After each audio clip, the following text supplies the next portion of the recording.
Just a little note before you listen to this podcast. We have recorded this before any news is broke about the potential return of Jorge Martin. We have assumed that he is going to be in Qatar and he will try to ride. But as of the date, which is Monday the 7th, or whenever you're listening to this, there's been no official news yet from Aprilia that he's going to race. But last week, as you hear in the podcast, we discussed medical check that he had and it was given the all clear. So just keep that in mind.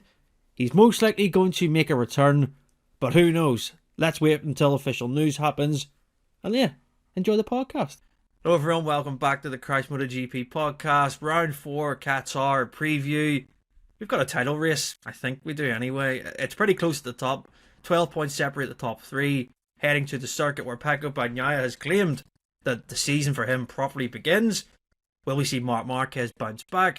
Or can Alex Marquez continue his strong run of form and build on a championship lead? We're here to discuss all that and more. Joining me, Jordan Moreland as ever, is Lewis Duncan and Pete McLaren. Pete, will come to you first.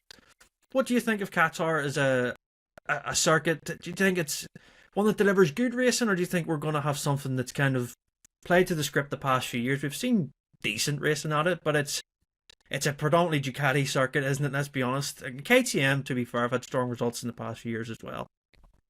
Yeah, they have, haven't they? Yeah, I think the big change for this year is obviously no pre-season test, isn't it? You know, normally, not every year, but normally there's been a pre-season test and then it's been the opening round. So whenever you get a test before the opening round, you kind of know the order, don't you? And everyone's sort of got the bike set up. It loses a bit of the unpredictability. So yeah, coming into it this year without any of that, it's certainly going to make it more unpredictable. Let's hope. You know, Marc has given them all a bit of hope with his mistake as well in Kota. And it's a pretty even track, isn't it? There's lots of different winners. There's no one that's really dominated rider-wise at the circuit. As you say, Ducati definitely is a manufacturer. Although as most tracks nowadays, they are the bike to beat. But yeah, I think Pecco's got some hope now. He's got some motivation. He's got that boost. Let's see if he can deliver on it. A bit more pressure on Pecco, I suppose, to take it to the Marquez's. Ducati seem to be after the race at Kota. That's now what they expect, isn't it? They're talking in terms of 1-2s, aren't they? The factory team, and certainly they think, right, well, if Pecco's back on form, then now's the time, take it to the Marquez brothers. Let's see if he can do it.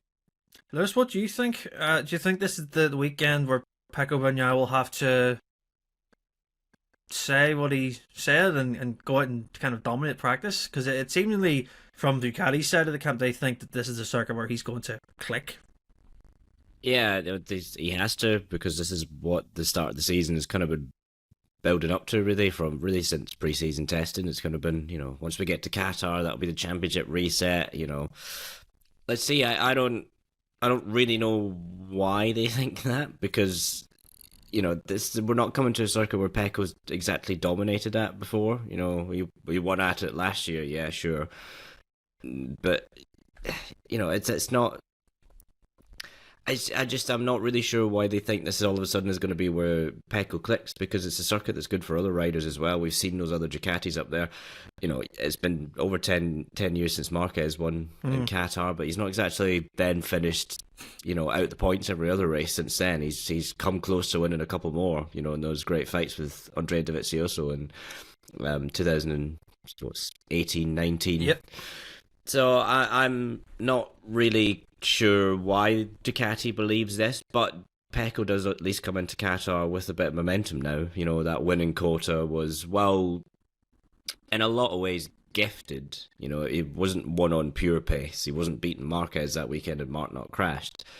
It's at least put him right into the ballpark again. He's not coming into Qatar 41 points behind the championship. He's coming in 12 points behind. So, if this is the weekend where he does actually really click with everything and keep going, and great. I don't think that will be the case. We have seen Pecco struggle in Qatar before. Remember the start of 2022 when really it's a similar kind of situation where Pecco wasn't super happy with the bike as he is now. He wasn't really very quick, and then he crashed pushing too hard, trying to race with Jorge Martin. So I actually kind of think that Pecco's season will start after Jerez. When we get, because that seems to be over the past couple of years where he's really clicked, where he's had that test day where he's been able to try things. That'll be really where we see Pecco kick on with things. It's obviously a circuit they all know very, very well. And with that, you'll go there, he'll be quick, and then the test day will unlock something, and then that'll be when the season turns around. I don't really understand, I don't believe that we'll see this big dramatic turnaround where Pecco all of a sudden starts dominating Qatar. Yeah, it's not been Marquez's strongest circuit over the year, but why are we to believe that he's not going to be in a position to do what he's done already? He crashed aside in Qatar. He was 2.2 seconds up the road when he fell. He wasn't exactly under pressure, so yeah, I'm not convinced by all the sort of noise and bluster about this, to be honest with you. Yeah, just to give some stats, so I said to go back and investigate. Just MotoGP, just general. Obviously, Marquez has a bigger spread because he's been in the class longer.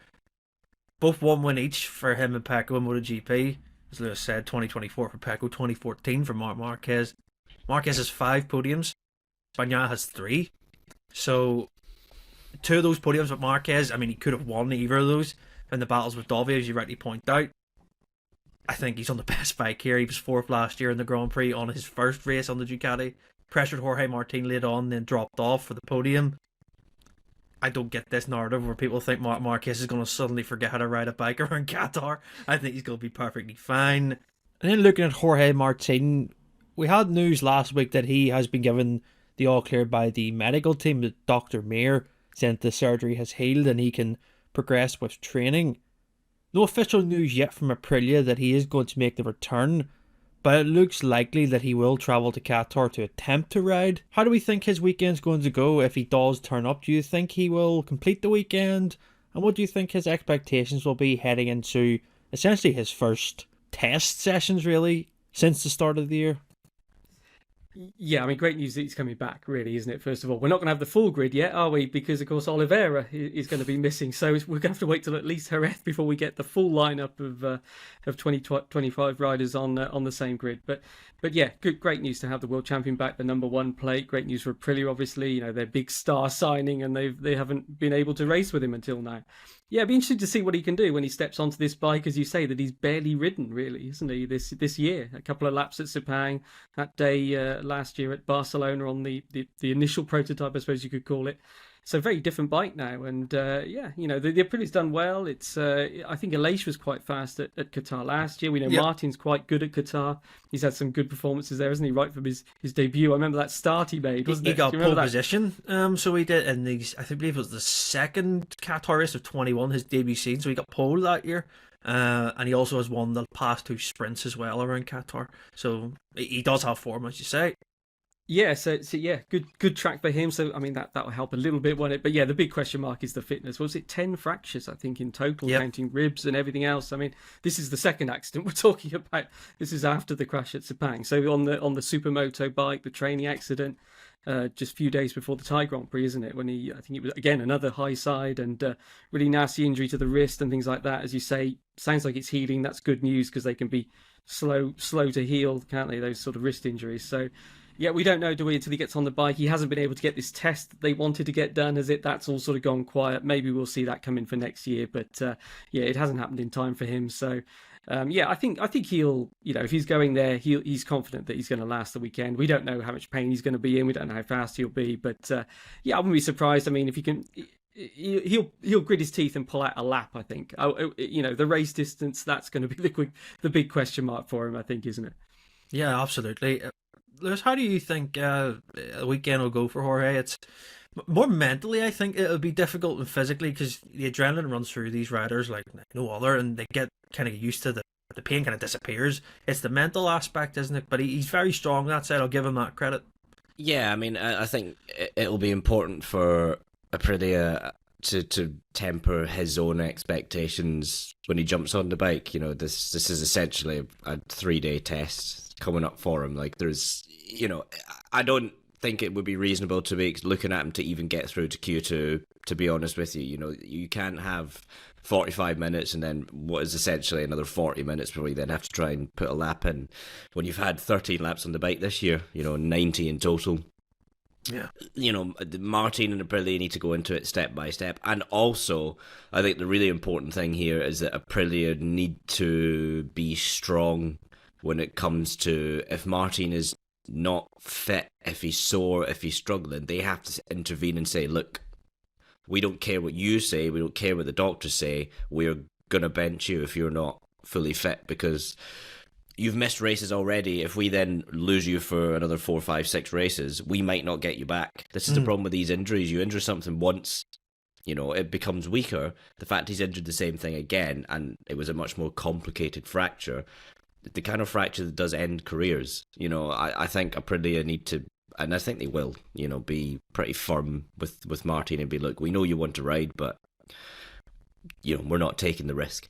That'll be the thing, is make sure that he is sensible and make sure that his expectations are in check. You just go in and put laps in, understand the bike. If there is pace there, good, but there's no real need for him to do anything resembling like a full-blown, pole time attack lap. He'll need to do a few just to get used to the bike, but there's no sense in trying to force the issue, because I'm sure his physical endurance over a race distance as well will not be there. So, there's not really any point in being far up the grid if you're then just going to get overtaken anyway and swallowed up by lots of other riders who are pushing to try and make up positions. But when accidents happen, just go do your weekend, do your race. If you're physically struggling with it, then take that as a warning. Absolutely, and, yeah. And that's it. I think there's a lot of people go there thinking, oh, well, great track for him, the Aprilia will go well there. It doesn't matter. It doesn't matter. He's not. The goal here is not to be quick. The goal here is essentially get back up to some fitness. Then we go to Jerez, where he's got another race weekend at a track that, again, he knows well. The bike will be good, but then he has the test day. Yeah, that's what really this is all about. It's kind of this is the Sepang test for Martin and the Buriram test, essentially. Jerez is Buriram, yeah. And then after that point is when they can start to think about results. But before then, I think they just need to take it step by step. They know the championship's gone. There's no point thinking about it. Yes, okay, we saw Marquez make that mistake, so maybe there's a bit of door open. But he's 87 points behind now. And yes, of course, we've seen Bagnaia overturn a bigger deficit to win the championship at the half-season mark. But the championship's gone. We're here to just get used to the bike and develop the bike and look at next year. And that was already the kind of goal anyway coming into this year. I don't think they were looking at a championship challenge, so that crucially can't change either. They can't now go, oh, well, we've lost 5 races, we now need to, we need to get going, This will be a real test of Aprilia's management skills as much as, Martin's, physical and mental endurance. Yeah, absolutely, spot on. Pete, how much do you think it helps? He went through something similar to this before in 21 when he had that massive crash at Portimao and he missed 4 or 5 rounds, so he did. It was really, that was a lot to come back from, and obviously he's had that process of getting back. And do you think that helps, the fact that he's older, wiser, he's a world champion now in MotoGP? Do you think those experiences have helped him in this tough period? Yeah, I think so. I mean, he has admitted, isn't he? It's been mentally quite difficult, after the accident, the injury, the hand, the way it was taking so long to recover, he was struggling with that. And as you say, he can look back, and he won, didn't he, just a few races after his comeback from that really bad accident. So, yeah, I'm sure that's in his mind, that, he'd be telling himself, look, I've been here before. I have come back from big injuries and it's all worked out fine. So, and that will help him do, as Lewis says, keep calm, hopefully, and just know not to rush it. Not to have a situation like Sepang where he's falling off twice in the space of 13 laps. That would be the disaster, wouldn't it, if he has more accidents this weekend. So, yeah, as you guys are saying, just a trouble-free weekend. Get up to speed, learn the bike, work with the team, which is, of course, all new as well, isn't it, for him? We know he was there in the garage at Qatar to try and help with that. But, yeah, just understand the bike, the team and everything else, and then go from there. It'll help a bit that it's Qatar, it's outside Europe, it's outside Spain, of course. There's less fans around, media, all those kind of things. It's so, as far as a place for an injured world champion to make a comeback, let's say, with all that spotlight, it's probably one of the best for him. So, quiet weekend and just build from there. I think that's what he needs, isn't it, after this chaotic start to his Aprilia career. Yeah, I'll be interested to see how the team dynamic works, especially looking at him and Bezzecchi, but then he also has to look at Ayagura as well, who started really strong. We're interested for there to see how the Trackhouse influence and what Agura has done has kind of impressed Martin. I don't think he's really been asked about Agura. I don't think he has anyway from the press conference that he'd done. I think that'll be a good test to see how he stacks up there. And yeah, I think a weekend for him, just get through it safely. If you're finishing 15th, score a point, fine. If you finish 18th, it's fine. As long as you don't have any incidents, and I think you can just work out physically, okay, this actually isn't as bad as I thought, or vice versa. It's just good to have him back, to be honest, and I think, yeah, Pete said, actually won't be the full grid until Oliveira gets back, but wasn't there that weird stat in 23 where the full grip wasn't on the full grip wasn't on the grid until like the last round essentially, or like the one of the last two rounds? Was that right? Because Pol Espargaro missed pretty much all the season. Then there was other injuries, or was it the fact there was no? I don't think it ever happened. Yeah, there was something like that. It was always a rider short of being the full grid. Yeah, which is just the nature of MotoGP of that season. It was pretty much chaos from the sprints and everything. So yeah, good to see Jorge back. Let's see how the weekend goes. Back to the top of the championship, Lewis. Alex Marquez, we touched on it last week after the Qatar or the Dakota review, that 1 point lead over his brother.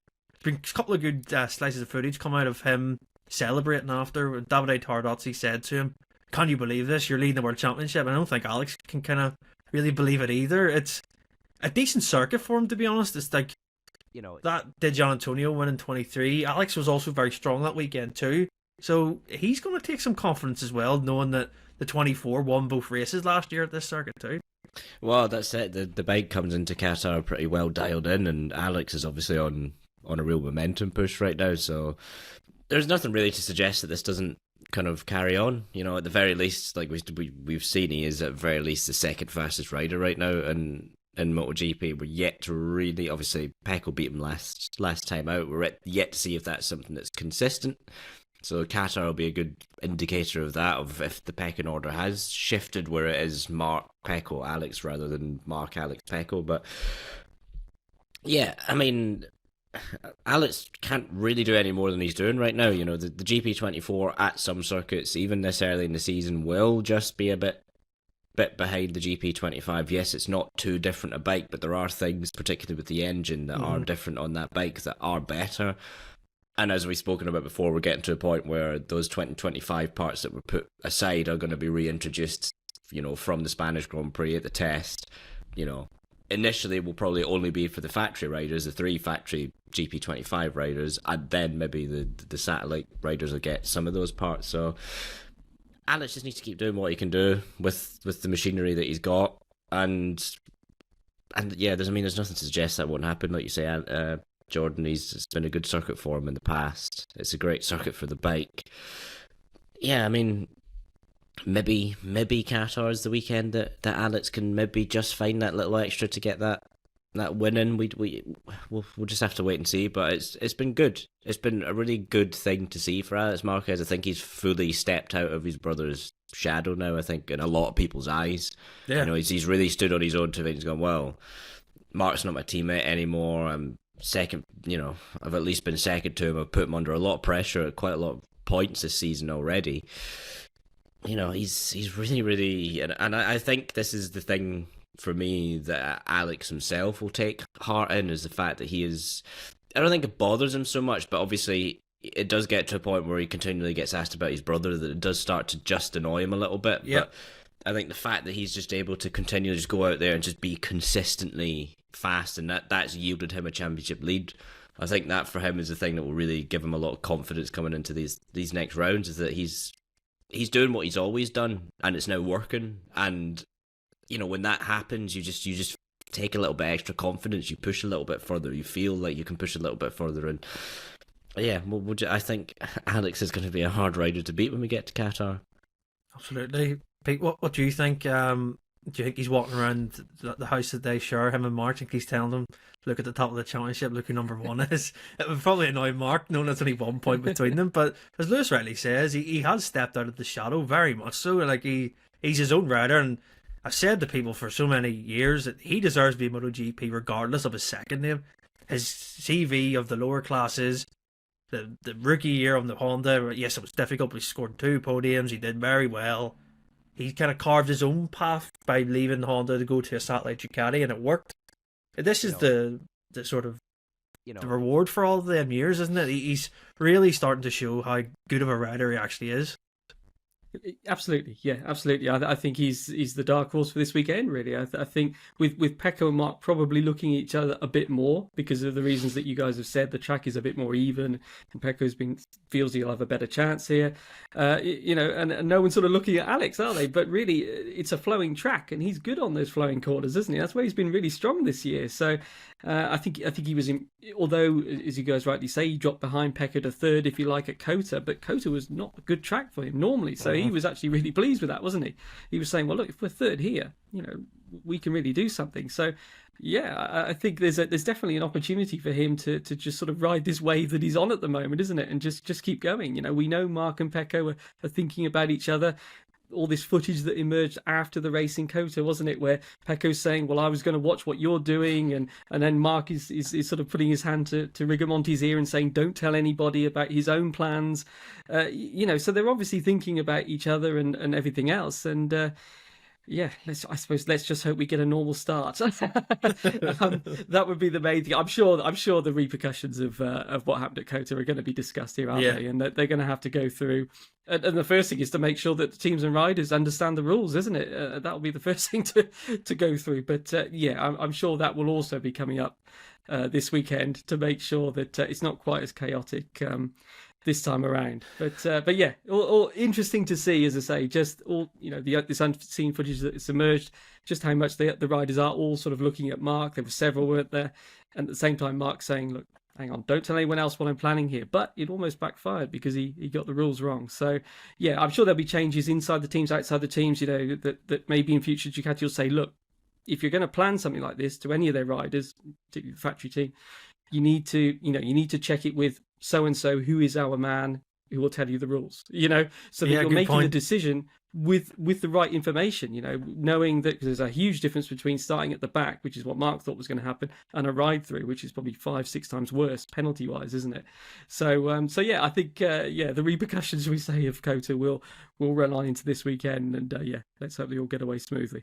Yeah, good point that, Pete. Like, all the footage that has came out over the past week, I mean, everyone thought differently, which is like incredible for the same team. They had 3 different sort of answers, and yeah, I think, I don't think we should get rain in Qatar. It was that weird year, wasn't it, in 2017, where it started raining on the grid, and yeah, I mean, if we get one of those situations in Qatar, it would be pretty surprising, but who knows?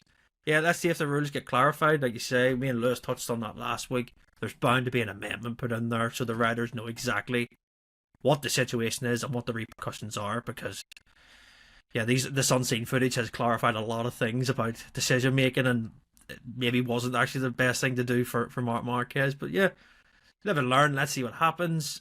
Just looking down the grid here, we have KTM. I want to talk about, Lewis. Our favourite thing. We can always predict what's going to happen with them. It's probably it's the hardest thing in MotoGP to get right, what way they're going to turn up. But I will say Qatar, when they have had testing here, has been a really good circuit for them. They had good results in 22 with Brad Binder, nearly won the Grand Prix that year. I think in 23, I don't know, I don't think they were on the podium. Maybe they were in a sprint, I think. They were definitely on the podium last year, both races with Binder. Is this a circuit that can help? Because Acosta did go well last year, and his rookie performance around this circuit obviously faded because of the tyre wear, but again, it's all to do with this rear vibration, isn't it? It's killing their chances of any good results. Yeah, I mean, Qatar was definitely kind of probably in the round KTM's best weekend of the year, which I think kind of says a lot Yeah, it does. About the manufacturer, really. If the first round of the season was the only time you really got it properly right.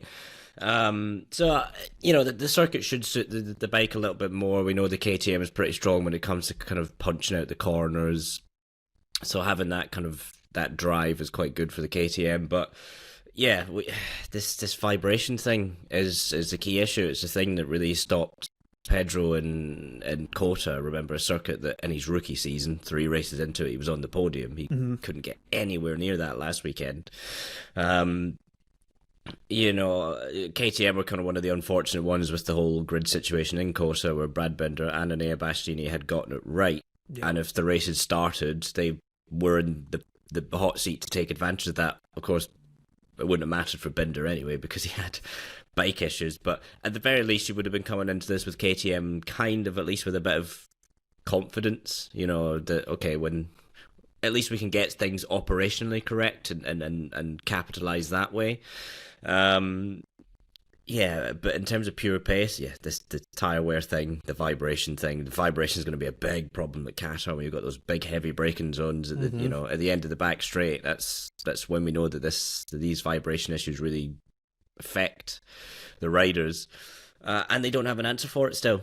It's well over a year now, and they don't have an answer for it. And while the KTM had it last year, it wasn't something that tended to throw Pedro Acosta off his stride very much. The fact that it is now is the worrying point, because they had the issue last year, as we saw with Jack Miller. We saw that footage from Japan where it looked like he was on a pogo stick, let alone a KTM.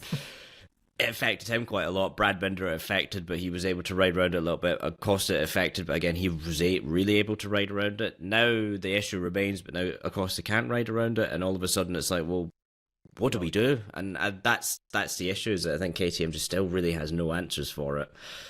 And, there's nothing to suggest that's going to end in Qatar. They're all of a sudden going to fix it. They might be able to mitigate it a little bit, but that kind of seems to be the extent of what KTM's able to do with this problem. They only ever seem to be able to put a plaster on it rather than find a permanent fix. Yeah.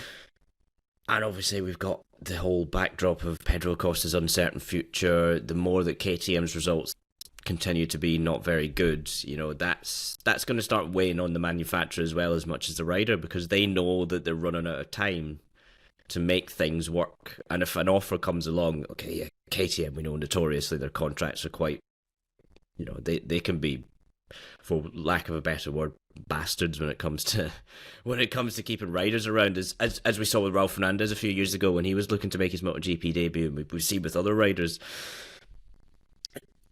There will get to a point where even KTM will probably struggle to hold on to Acosta if the right manufacturer comes along with the right offer. So that's the other problem, is they're running out of time, he's running out of patience. That's never a good combination. That's usually when mistakes happen. You start pushing harder than you would, you start throwing it down the road, you start making more mistakes. Operationally, more mistakes happen because you try things, and that then leads to problems with the bike, mechanical problems and stuff. So, I would consider the situation KTM is in right now to be a crisis. They're at a point where they're not very competitive. They also don't have the kind of requisite band and the concessions to really actually then start to do anything about that.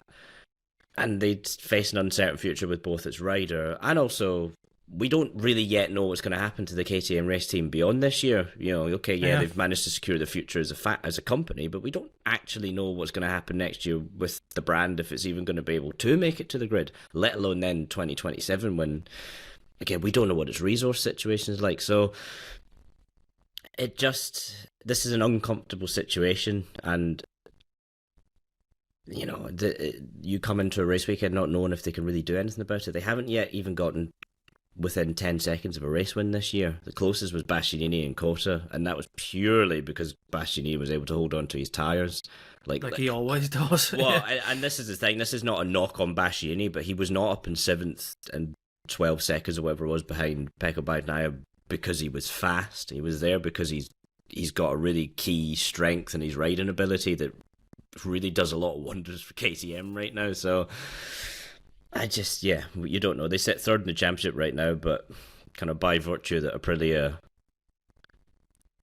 don't have a full strength squad, effectively has 2 riders. Lorenzo Savadori's not there to get results, and Raul Fernandez just probably shouldn't be there in the first place. Yamaha's in a situation where they're rebuilding, and kind of, you look at sort of the way the results have gone over the past couple of weeks with, Quartararo, for example, in Argentina. He was a bit unlucky there. He was really unlucky in Cota as well, with the whole having to race on a wet bike on dry tyres. So there's kind of been a few things here that have just stopped KTM being last in the manufacturer's table, and it's nothing really to do with performance. And you just have to wonder how far this can go before they have to kind of really do a total reset. Yeah, just for an interest, Brad Binder's got 19 points. He's the highest KTM, and then Acosta and Bastianini both have 16 each, and the lowest, I think it's Maverick, was 6 points. I mean, Pete, I'm not going to speak about Maverick Vinales' Qatar GP. I mean, the guys became a bit of a meme on social media for running down the grid without his bike, and it was all about chaos. If you see the unseen footage, you actually can see KTM taking his bike off the grid, and he's kind of like, "What are you doing?" sort of thing. And then it just the restart, his bike cuts out on the grid as well, and it's like, it hasn't been great. So it has for KTM. I think that there's a lot of work to go on there, and just to go back to Lewis's point about Acosta, Pete. What do you make of all this future talk? Kevin Swan said I think it was after the flag, wasn't it, that he said, or even before that Acosta should jump at the opportunity to leave KTM to go to a front-running bike. When you hear Kevin Swan saying that, and we know that Acosta is a fan of Kevin Swan's, do you think those comments would have any weight when he kind of reads it or hears it? Whether he'd be swayed by it, I don't know, but certainly we know Acosta is ambitious, isn't he? I mean, we all expected the first win to come a long time before now, didn't we? Not least Acosta himself, I'm sure. Here we are, and so far this year, he's further away from winning than he was in his rookie year, isn't he? Quite substantially. So that's going to hurt, isn't it? And he's going to want improvements. He's going to want to see improvements. As you say, with everything that's been going on in the background at KTM, there's been a lot of rumours that Acosta wanted assurances that the bike is going to be developed, the bike is going to improve, because he wants to be competitive. He's that young rising star, but you can't go. I mean, how many years do you go, and lose momentum if you don't keep rising up, if you don't get the success that really everyone believes he should do with his talent, isn't he? He's right up there. Marc Marquez has said, isn't he, right from really the first sort of tests and first races that Acosta's done, that look, he's going to be here eventually. But it's fine hearing those words, but you want to do it, don't you? And at the moment, as you guys have said, it looks a long way off. The vibration problems, the chatter. Acosta was almost sort of splitting that problem. He was saying, look, to me, the chatter is the big going, as Lewis was explaining that Miller had last year. But he said there's the vibration, which is this part that you can't really see on camera that we get all the time. And that's what they're really struggling with. We've seen the salad box suddenly appear on the back of the bikes this year, which presumably is aimed at trying to fix that. But it's not. They're saying it feels a bit better. The riders are always cagey, aren't they, at KTM about what new parts do? But they say it feels a bit better, but it's obviously not solving the issue. And that sort of fits with what other teams have said, which is you don't just put a salad box on the back or a mass damper, if that's what they've got in there as well, and suddenly everything works. It's actually quite tricky to get it to work in the way that you want. But I mean, it would make sense if it is a vibration problem and they put a mass damper, but it doesn't mean that you just put it on there and everything's fine, as we're seeing. So yeah, it's big weekend, I think, because as you guys have said, the KTM has traditionally been good at Qatar, so they really need to show that when they have a track that it might be better at, that they can at least in qualifying, they can at least put a lap together. Exactly. I don't think the other problems are going to be solved overnight. So come the end of the Grand Prix, they're probably still going to have the issues with tyre wear. But let's see if they can make a step in performance at least. And just coming right back to your point about Maverick. I mean, the big thing for him, isn't it? I mean, apart from the chaos, he was much more competitive. Wasn't he? He was, yes, I'll give him that.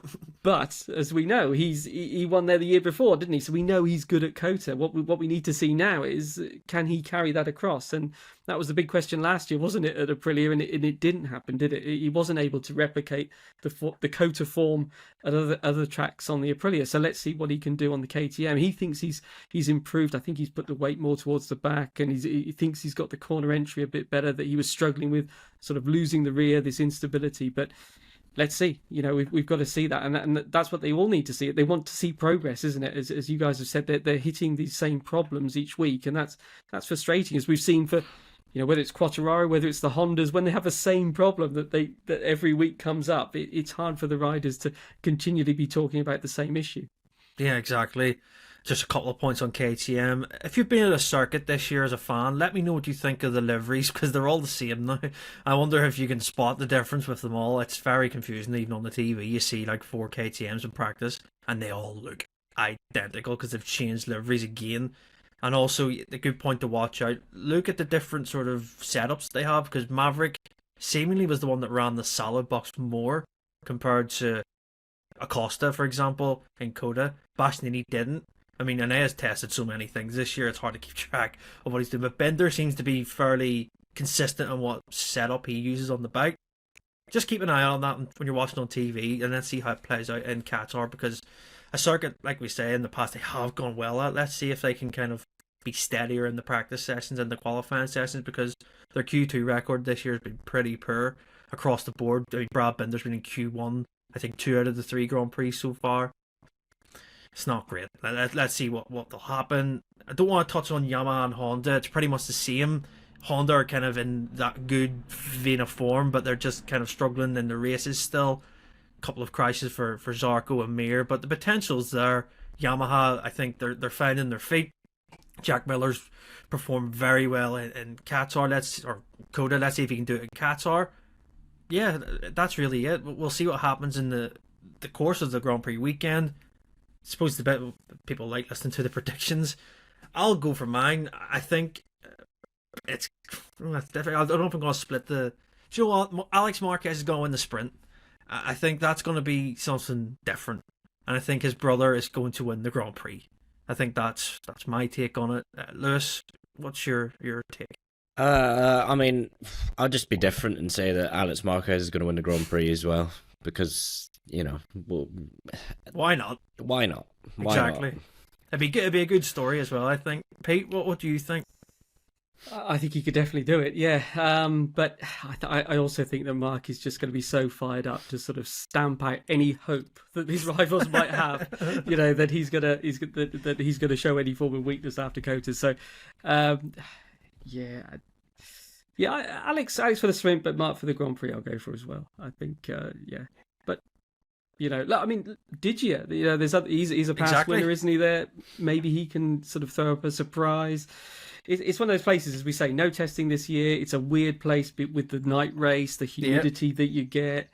As you say, even occasional rain. For goodness sake, I've worked at a Qatar Grand Prix where I came in. This is the old pit building, not the new one. I came in and the desk area that I booked was sort of flagged off with tape and cones because the roof was leaking, and it was I thought, what's happened here? But yeah, so it is a place where you get this weird sort of, it's dusty of course, but you also get this weird moisture sometimes as well, which causes a bit of havoc with the tyres and is hard to predict. So yeah, you know, let's see if someone can spring a surprise. Yeah, there's also good footage of when World Superbike and stuff have raced there of flooding, and you're like, the next morning it's gone. You're like, where does the downpours come from? But it can happen. So, I mean, in this year MotoGP, I wouldn't be surprised if it snowed in Qatar, to be honest. Yeah, let's see what happens. But yeah, prediction-wise, we're all across the board. I think Alex Marquez, if he got a win, I think it'd be pretty good to see. I think he's kind of became, like everyone says, he's the dark horse in this. And it'd be good for the championship to see him break that second place mold. Because whether he likes it or not, you want to be finishing first. If you only finish second so many times before you get annoyed. So yeah, let's see what happens.